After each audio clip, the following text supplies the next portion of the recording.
about 3 weeks later, my wife asked me to take our baby over to the park. It was about 18 months old, and I was looking at the river. The baby was playing in a sandpit, and she started screaming. And I turned round. Paul, sorry, Paul, just mind your hand from the Oh, mic. sorry. I turned round, and she was screaming because she thought she'd lost me. So I held my arms open, and she ran, and she fell over. She ran, she fell over, and she fell into my arms, and she clung on. And as she clung on, something happened.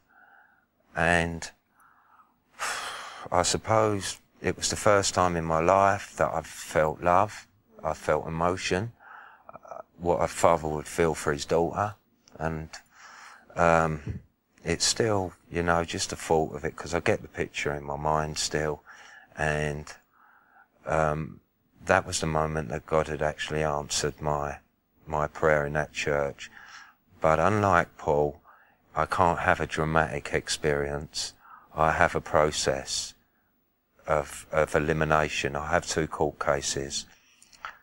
But he opened my heart to emotions. I went home, I sat there, I now started to cry for the first time in my life. I now started to cling on to my family, my wife. It started to become a loving atmosphere, but also a very terrifying feeling that I'm now going into a prison environment that I can no longer adjust to and handle. So the first court case came up. Paul's still very much on the telephone. You know, you must plead guilty, you must say the truth, and very much saying, you know, I think, you know, even God's not going to get me out of this, Paul, you know, so I'll send you a visit in order in good time, just come up and see us. That I took 80 sleeping tablets to court with me. I knew that I couldn't get it through prison anymore.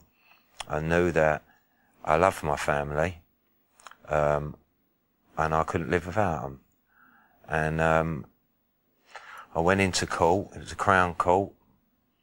The judge said, I'm going to adjourn this for 15 minutes, and I'll sentence then.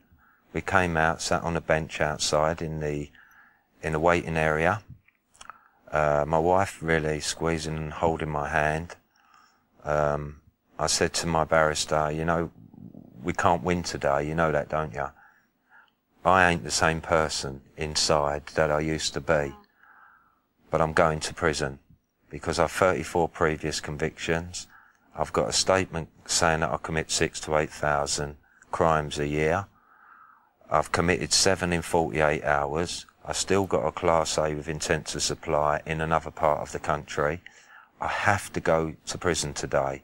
How can I be believed? The prosecution has really hit me with everything I've wrote. And he wants to lock me up for as long as he can. And it's his job. That's what he's there for. And we went back into court. And if anybody listening and watching now has been into a Crown Court would understand. I went into the dock. You have 2 guards, one on either side. He asked me to stand. And then he asked one of the guards to open the dock and let me approach his bench. Now, in a Crown Court, that's very strange. And they looked at each other in amazement, because in a Crown Court, you only go 2 ways, down to the cells or out the door. You don't go up to the Crown Court judge's bench within inches of him. And I went up to his bench, and he said, and I quote word for word, in the 15 minutes that I've had this adjournment, something has told me that progress can be made in your life, and I am going to release you.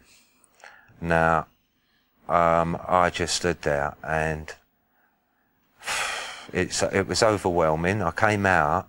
I can't say that I celebrated in any way, because I didn't, because the most serious of offences, which was the Class A intent to supply, I can't walk out of, because I got out of prison in the millennium. There's people in there doing 5 years, 6 years for what I'm going up for. It is a custodial sentence. You cannot walk away from it. but now it is really just trying to get it reduced. So now we get up to this, the second court case, still take the 80 sleeping pills, because I am going to end my life in there. I ain't coming out. I can't live without my family. I'm feeling emotions that I've never felt. Paul is on the phone. You must change your plea to guilty. I said, no, this is not guilty, Paul.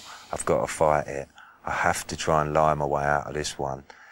He said, I'm telling you, you've told the truth in the other one and you've walked out. Please tell the truth. You must accept Jesus into your life. And I said, I can't do that.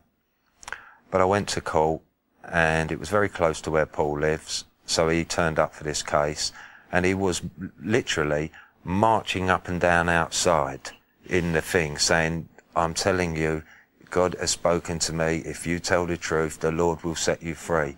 And I said, you're talking madness. I've got barristers talking 4 years. We'll try and get you 4. You might get 5. If it goes bad, you'll get 6. He ain't in front of a very good judge today, but we'll try for 4.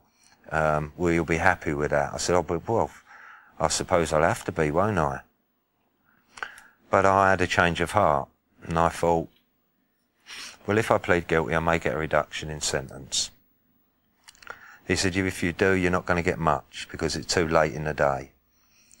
But I changed my plea. I went into a room with a police officer on my own and had to write a statement.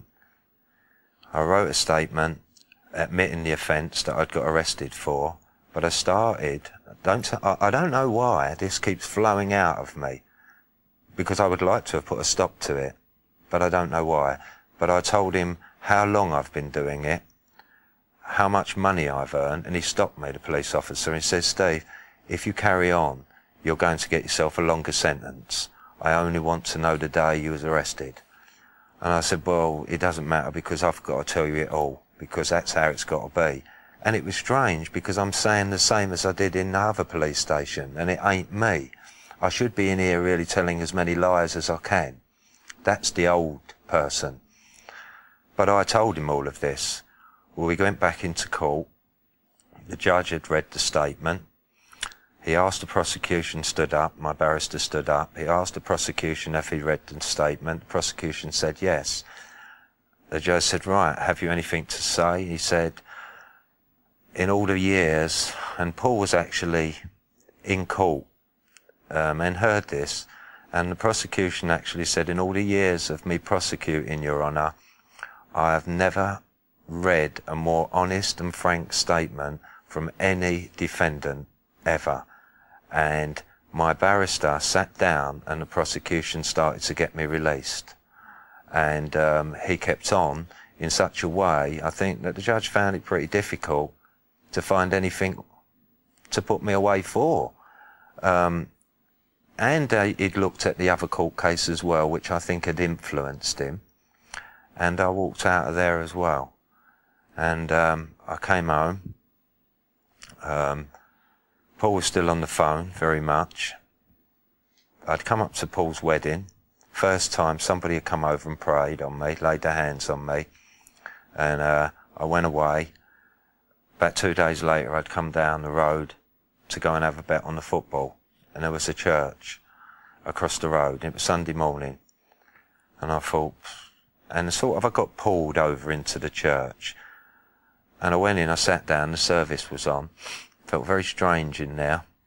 I actually expected, and for any person that's actually watching, non-Christians that are actually watching, you will feel the same as I felt, that it's just like going into a party or a pub. As soon as you open the door, everybody turns around and looks at you, and you feel very uncomfortable, and it's a natural human feeling, especially as the service had started.